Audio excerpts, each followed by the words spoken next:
Hello दोस्तों, अंजना के channel में आप सभी का हार्दिक स्वागत है। तो आइए दोस्तों, आज हम सब भगवान शिव के छठे ज्योतिर्लिंग भीमशंकर ज्योतिर्लिंग के बारे में जानते हैं। तो हर हर महादेव।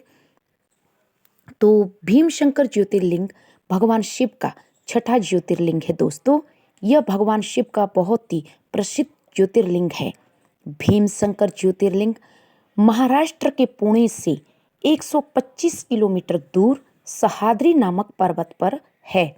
3250 फीट ऊंचाई पर स्थित इस मंदिर का शिवलिंग बहुत मोटा है दोस्तों। इसे मोटेश्वर महादेव के नाम से भी जाना जाता है।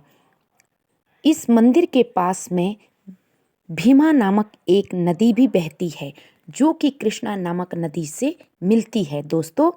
पुराणों में कहा जाता है, ऐसी मान्यता है कि जो भक्त श्रद्धा से इस भीमशंकर मंदिर की सुबह सूर्य निकलने के बाद 12 ज्योतिर्लिंगों का नाम जपता है और भगवान भीमशंकर का ध्यान करता है, पूजा पाठ करता है, उसके समस्त 7 जन्म के पापों का नाश हो जाता है। उसके लिए स्वर्ग के सभी मार्ग खुल जाते हैं। इनके दर्शन से मनुष्य के 5 पाप नष्ट होते हैं, जिसका मतलब है ब्रह्म हत्या, पर स्त्री गमन, चोरी करना, सुरापान करना, जुआ खेलना इत्यादि। इन सभी पापों का नाश हो जाता है। तो आइए दोस्तों, आज हम भीमाशंकर ज्योतिर्लिंग का इतिहास जानते हैं।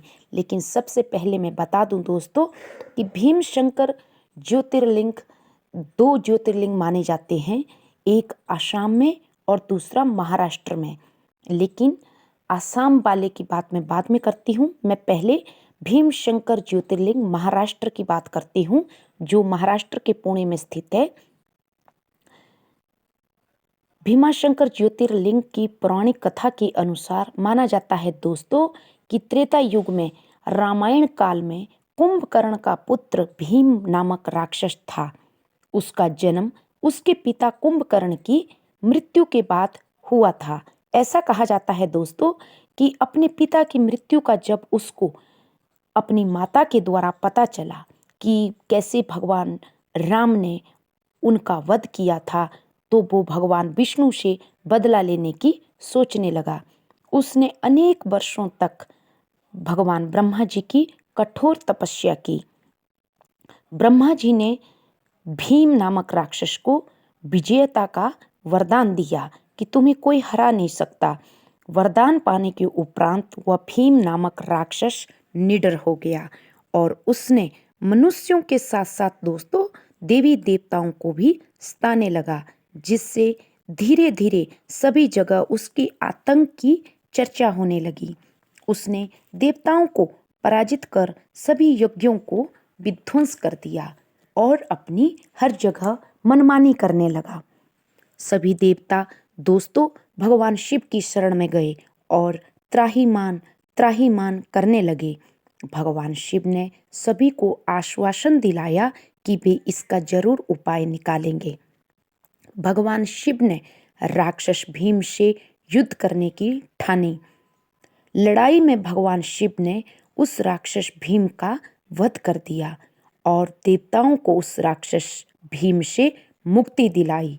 तभी सारे देवी देवताओं ने कहा कि हे भोलेनाथ, आप इसी स्थान पर भीमशंकर ज्योतिर्लिंग के रूप में प्रकट हो जाएं, और जिससे कि भक्तों का भी आने वाले समय में उद्धार होता रहे। भगवान शिव ने उनकी इस प्रार्थना पर तथास्तु कहा और वे वहीं पर भीमशंकर ज्योतिर्लिंग के रूप में दोस्तों प्रकट हो गए। सभी देवताओं ने मंगलगान के साथ पुष्प बारिश की और भगवान भोलेनाथ की जय जयकार करने लगे। तभी से ये मंदिर भीमशंकर ज्योतिर्लिंग के रूप में जाना जाता है और आज भी हजारों की संख्या में भक्तगण यहाँ भीमशंकर भगवान के ज्योतिर्लिंग के दर्शन करने आते हैं और भगवान भोलेनाथ उनकी मनोकामना पूर्ण करते हैं। भीमशंकर मंदिर नागा शैली की वास्तुकला से बने एक प्राचीन और नई संरचनाओं का मिश्रण है दोस्तों। कहा जाता है कि महान मराठा शासक शिवाजी ने इस मंदिर की पूजा के लिए कई सुख सुविधाएं उपलब्ध करवाई थी दोस्तों। इस मंदिर में एक बहुत बड़ा घंटा भी मराठा शासक शिवाजी ने लगवाया था। दुनिया भर से लोग इस मंदिर में आते हैं भगवान भीमशंकर ज्योतिर्लिंग के दर्शन के लिए। भीमशंकर ज्योतिर्लिंग के ऊपर आसाम के जो लोग हैं वे सवाल उठाते हैं। वे कहते हैं कि भीमशंकर ज्योतिर्लिंग असली में आसाम में है। भीमशंकर ज्योतिर्लिंग आसाम के भी गुवाहाटी की पहाड़ियों में स्थित है। भीमशंकर गुवाहाटी के कामरूप के मनोहारी पर्वत पर स्थित है, जिनका 24 घंटे जल से अभिषेक होता रहता है। वर्षा ऋतु में वे भीमशंकर पूरी तरह जलमग्न रहते हैं। उनकी सेवा में जो पुजारी लगे हैं वे सैकड़ों वर्षों से इस मंदिर की सेवा में लगे हुए हैं। तो ये था दोस्तों भीमशंकर ज्योतिर्लिंग की पौराणिक कथा।